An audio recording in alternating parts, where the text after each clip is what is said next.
Napakaganda po ng binasa natin ngayong gabi, no? Titignan nyo, mga babae ang sentro ng pinag-usapan natin. Iba-iba nga lang yung kanilang mga role. Umpisahan natin yung pagninilay natin sa isang takeaway statement. Kasi pinag-usapan natin to a few weeks ago, yung greatest commandment, naalala nyo? Yung pinakamahalagang utos sa ating mga tao. At ito yung mahalin natin ang Diyos ng buong puso, buong kaluluwa, buong pag-iisip, na sa kwento na binasa natin, na isa katuparan o maisa katuparan sa pagdarasal. At sa binasa natin, ito ay kinakatawan ni Maria. Yung ginawa kasi ni Maria, nakinig siya, di ba? Umupo siya sa may paanan ni Jesus at nakinig siya ng mataimtim. Pero may pangalawa pong utos o equally important or equal po ang weight niya. Ito naman yung ibigin ang inyong kapwa gaya ng pag-ibig sa ating sarili. Ito ay maisa sa katuparan sa pagsisilbi sa kapwa, yung pagtulong, pag-asikaso. At dito sa kwento na binasa natin, ito ay kinakatawan ni Marta. Di ba, minsan kung umaattend kayo ng prayer meeting, di ba, minsan may mga tao na aligagang aligaga sa pag-aasikaso ng pagkain, ng mga hahanda, yung babasahin. May mga taong gano'n, no? Tapos sinasabi natin, uy, sobra ka naman, masyado ka naman, matang-mata ka naman. Ang ibig sabihin, masyado mo naman ginagalingan ng pag-asikaso dun sa mga bisita na kasama ninyo. Napakagandang virtue nito. Ang tawag dito, hospitality o yung pagsisilbi. Yung pag-asikaso sa bisita ay napaka-importante sa kultura ng panahon ni Jesus hanggang sa panahon natin. Tayo nga, di ba, pagka may bisitang darating, yan, gano'n, no? Aligaga tayo. Hinahanda natin ang pagkain, ano ba, papainom namin. Ako, ano ba papainom namin sa inyo? May soft drinks ba? O kung ano man, o juice, kung anong bibigyan ninyo, di ba? So, talagang binibigay natin yung atensyon natin sa kanila sa pamamagitan ng pakikinig sa kwentuhan at sa pagsisilbi sa kanila. Ang pag-aasikaso kasi sa mga bisita ay expression ng pagmamahal natin sa ating kapwa.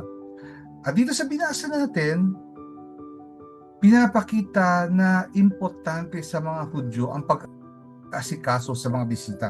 Kung papaano inasikaso ni Marta si Jesus. Marahil, ang ginawa ni Marta, pinaghahandaan ng merienda kung anong pwedeng pakain natin. Best friend kasi nila si Jesus eh. Yung magkakapatid, di ba? Yung magkakapatid nila si Marta, si Maria, at saka si Lazaro. Best friend nila si Jesus. Pero yung ginawa ni Maria ay napaka-importante, sabi ni Jesus, kasi binigyan niya ng full attention ang kaibigan. At kung titignan natin, ang ginawa ng magkapatid, sila dalawa, ay parehong pag-estima sa isang kaibigan. Magkaiba nga lang ang pamamaraan. Napakaganda ng hangarin ni Marta. Kaibigan niya si Jesus. At ang pakikipag-usap niya, di ba? May exchanges din sila ni Jesus ng usapan. Yung pag-uusap na yon ay parang pagdarasal, di ba? Kasi sabi natin, ano ba ang pagdarasal? Ang pagdarasal ay pag-uusap ng mga nagmamahalan. And praying and serving na ginawa ni Marta ay tama yung ginagawa niya. Tama talaga yung ginagawa ni Marta doon na pinaghahandaan niya si Jesus tapos nakipag-usap siya. Siguro magandang parangal lang natin si Marta ngayon kasi lagi na lang natin narinig na nako, si Marta hindi maganda mag-isip, masama yung iniisip niya tungkol sa kapatid niya, no? Pero bigyan naman natin ng parangal si Marta kasi lagi na lang siyang binabati ko sa mga pagninilay. Si Marta po ay personification o kaya enfleshment ng sinabi ni Santiago na faith without action is dead. Kaibigan siya ni Jesus. Kaya nga, nakikipag-usap siya sa kanya. Yun yung faith, yung pakikipag-usap niya kay Jesus. At yung pagsisilbi niya, para pakainin si Jesus, pag-estima sa kanya, yung pagiging hospitable niya, ito yung works. Yun lang, parang na-off-focus lang si Martha sa pakikipag-usap niya kay Jesus. Nagreklamo siya. Ano reklamo niya? Hindi natulong yung kapatid. Parang nag-rant siya. Sinasabi niya, oh Lord, wala ka bang pake na hindi tumutulong yung kapatid ko sa akin? Yun ang sabi ni di ba? Sabi ni Martha kay Jesus. Nagagalit siya because of the inaction of Mary. Ang tanong ko po sa inyo, minsan ba nakikita natin ang sarili natin na ang dami-dami nating ginagawa na service para kay Lord. Tapos ang mga kasamahan natin hindi cooperative. Yung mga kasamahan natin mga chismosa, mapagawa ng kwento, yung mga gusto nila leader sila. Tapos hindi naman sila gumagawa ng action. Pagka ito na, gagawa na tayo ng trabaho, nawawala na sila isa-isa. Hindi sila nasipot. No? May mga ganyang pagkakataon. Isa pa pong tanong, ano po ba ang purpose natin sa pagsuserve natin kay Jesus? Yung ginagawa ninyo ngayon, ano po ba ang purpose natin? Sana hindi natin nalilimutan na ang purpose natin ay para ipakilala ang ating Panginoon sa mga tao sa paligid natin. Kailangan, para maipakilala natin siya, kailangan makilala muna natin siya mabuti. At paano natin siya makikilala? Sa pakikinig. Sa pakikinig. We have to listen to Him in prayer. Listen to Him siguro, sa pakikipag-usap natin sa mga anak natin, sa asawa natin, sa mga kaibigan natin. Naririnig natin ang boses ng ating Panginoon sa kanila. Nagreklamo si Martha kay Jesus. Sabi niya, Lord, do you not care that my sister has left me by myself to do the serving? Tell her to help me. Sa aking pananaw, maaaring may dalawang dahilan kung bakit nagre-reklamo si Martha. Una, maaaring napakaraming trabaho talaga. Di ba? Minsan gano'n, pagka ang dami-dami mong trabaho na nai-stress ka, gusto mo na merong tumulong sa'yo, pero yung gusto mo tumulong sa'yo, nandun nakaupo lang.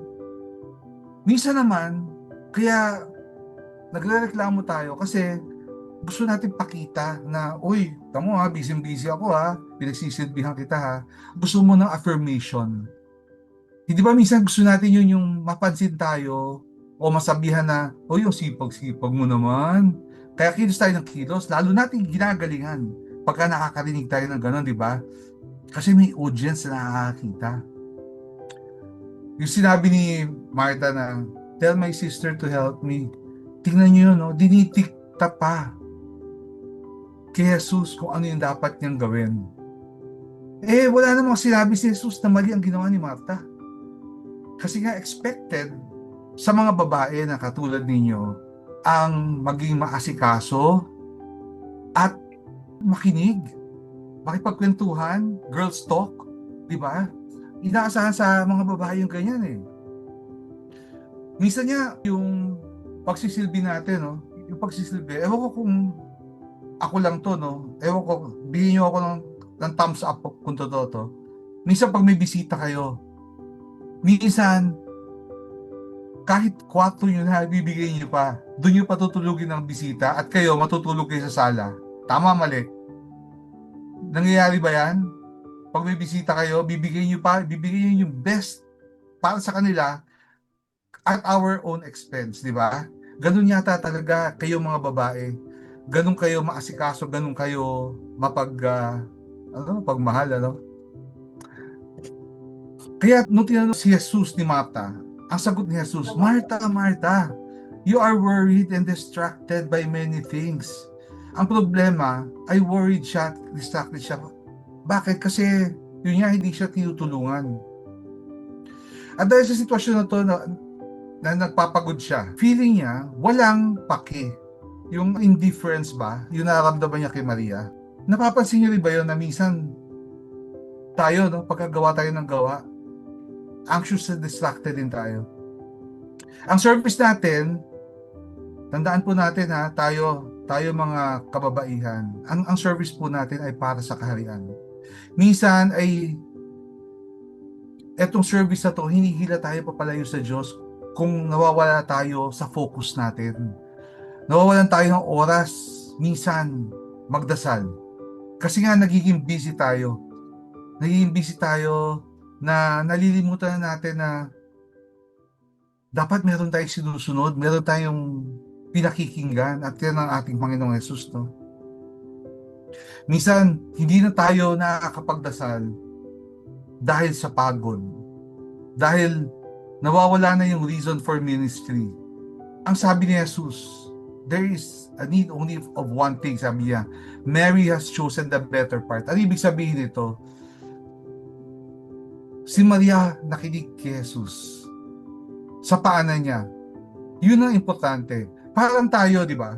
Sa amin po, sa aming pamilya, sa nanay at tatay ko, napaka-importante sa amin yung pagkagabi, sabay-sabay kami kumakain. Dito po, tanong ko, sino dito ang sabay-sabay pang kumakain sa gabi?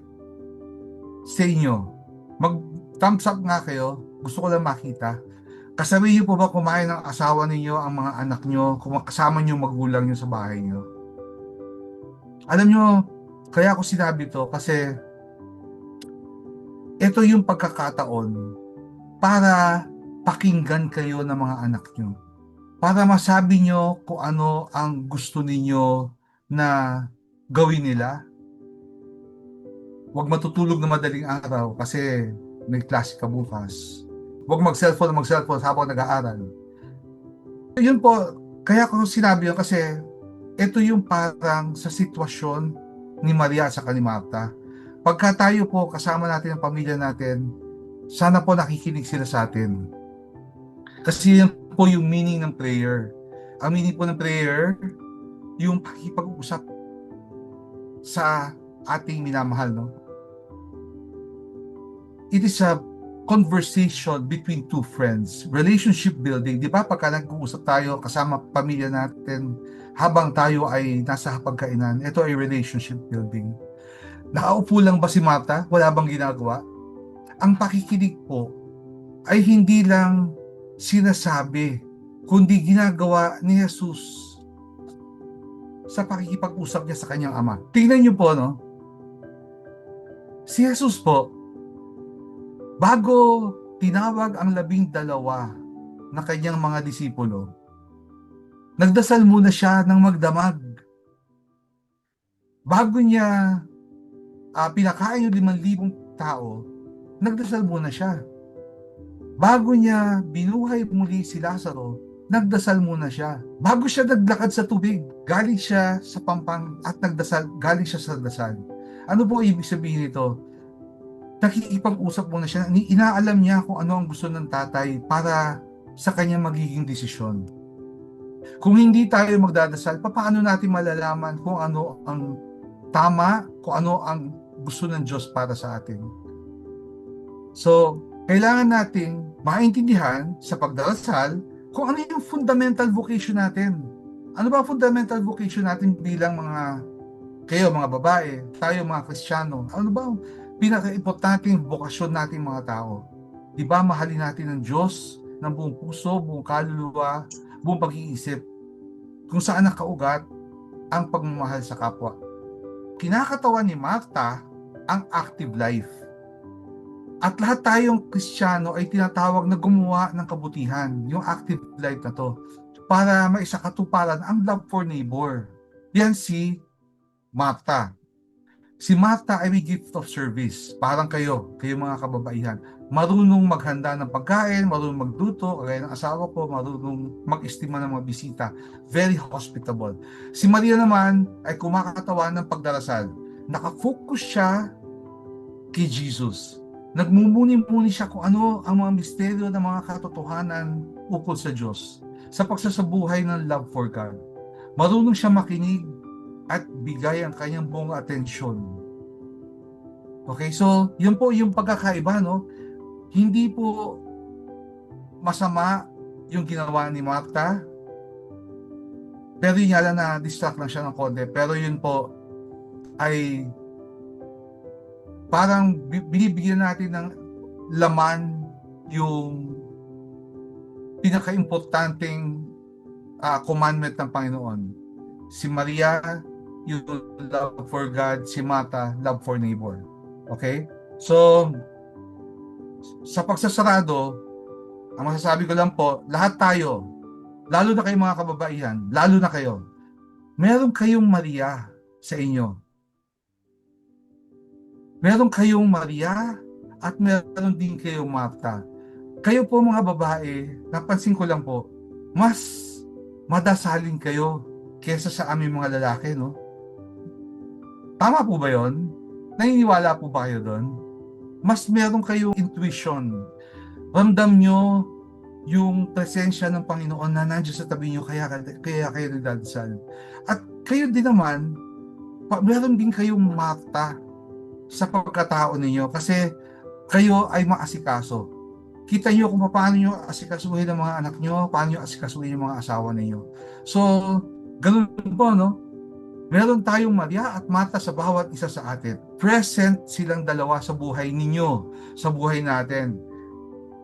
At itong sinasabi natin na to, yung presensya ni Martha at saka ni Maria sa atin, na isa katuparan to ni Jesus, di ba? Na pag-usapan natin ito, naalala nyo last week. Si Jesus ang personification nito dalawa na to. Pero dito sa kwento natin na binasa ngayon, ito ay na kay Martha at saka na kay Maria. So, siguro sa pagtatapos, ito ang imbitasyon para kay Martha at para din sa ating lahat na maupo tayo, makinig at manatili sa presensya ni Jesus. Makinig tayo sa Kanya para alam natin kung ano ang dapat nating gawin, paano ang mga actions na gawin natin. Tandaan po natin, ang mga reliyoso, may dalawang klase, no? Merong contemplative. Ito po yung kinakatawan ni Maria. At meron din yung missionary. Ito yung mga pumupunta sa ibang lugar para mag-serve. At ito yung kinakatawan ni Martha. Sana po, isang buhay natin. Huwag lang po tayo gawa ng gawa nang hindi natin pinagdadasal yung mga ginagawa natin. At napakaganda po. Talagang natutuwa ako dito sa binasa natin kasi ito ay para sa inyong lahat. So, tapusin na po natin ang ating pagninilay sa pagbigay ng papuri at parangal sa ating Panginoon. Glory be to the Father, to the Son, and to the Holy Spirit, as it was in the beginning, is now, and ever shall be, world without end. Amen. At hingin natin ang pagdarasal ng ating Inang Maria para sa atin. Hail Mary, full of grace, the Lord is with you. Blessed are you among women, and blessed is the fruit of your womb, Jesus. Holy Mary, Mother of God, pray for us sinners, now and at the hour of our death.